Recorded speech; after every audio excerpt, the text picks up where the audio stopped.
Hi, welcome to Critical Recap. I'm Dani Carr, and I'm here to catch you up on the latest episode of Critical Role. Here's what happened on episode 18, Whispers of War. The final round of the victory pit begins, and the Mighty Nine are facing a hill giant. Caleb comes in with a clutch sleep spell, and Not lands the how do you want to do this. The stubborn stock also defeat their wyvern foe, and both groups are the champions of the victory pit. There is a party in the lounge, where the group makes the acquaintance of the Starasta, who congratulates them personally. Bo and Yasha speak with two archmages, Ormond Hess and Trent Ikathon, who recognize Bo as from the Cobalt Soul, and Yasha as being Jorhassian. How long have you lived here on the Empire? Not very long. About, let's see.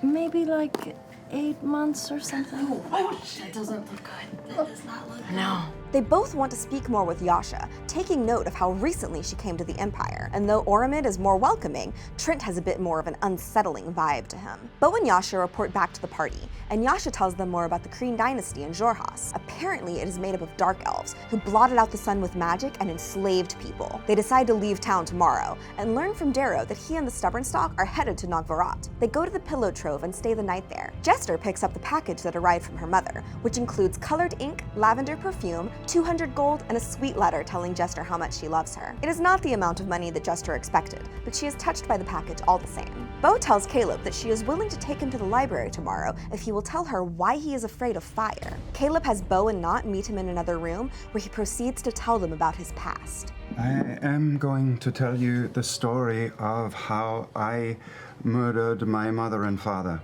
When he was a teenager, the Solstice Academy chose him, another boy, and a girl, all from his hometown, to study there. They studied for a year, where they met Trent Ikathon, who handpicked them to study with him privately. He was a cruel teacher who essentially brainwashed Caleb and the other two into blind allegiance to the Empire, having them execute traitors. When Caleb visited his parents, he heard them in the middle of the night discussing betraying the Empire. He turned them in, and he and the other two killed each set of parents. But it didn't exactly go according to that plan, because as soon as I heard my mother and father screaming inside, I was so sure.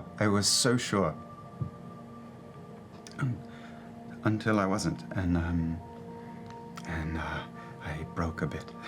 Caleb went to an asylum, and while there, another patient removed the madness and the brainwashing, including the false memories that Trent had planted of his parents plotting betrayal. Caleb stole a necklace that hid him from divination magic, and has been trying to learn as much magic as he can in order to change reality and get back at Trent. Bo promises to keep his secret, and Not reiterates that she will stand by Caleb no matter what. In the morning, the party learns that war has officially been declared and announced to the public. The Mighty Nine are summoned by the Lawmaster, who offers a mercenary deal to protect Zadash, and a 10,000 gold reward for their first contract. They take some time to think on it. Bo, Not, and Caleb go to the Cobalt Soul Library. Caleb is looking for the history of arcanists who push the boundaries of the limits of magic. He skims 3 books for information about transmutation and reversing time. He essentially finds out that it's incredibly dangerous and taxing, destroying wizards who tried before. They attempt to purchase healing potions, but Pumat and the others in town are cleaned out. They discuss the mercenary deal and decide that it seems too risky and more likely to involve being controlled and probably executed for treason. They decide that the deal is a slippery slope to conscription and joining the war, and decline it. It's not you, It's us. it's us. We're not ready for that kind of commitment.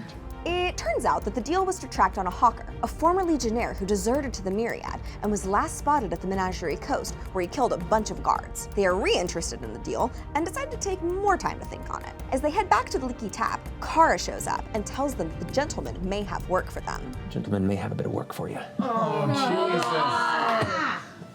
Oh, we're the prettiest girl in town. In the middle of the goddamn night. The party levels up to level 5, and that is it for episode 18 of Critical Role. Catch episode 19 tonight on Geek and Sundry's Twitch or YouTube, or on ProjectAlpha.com.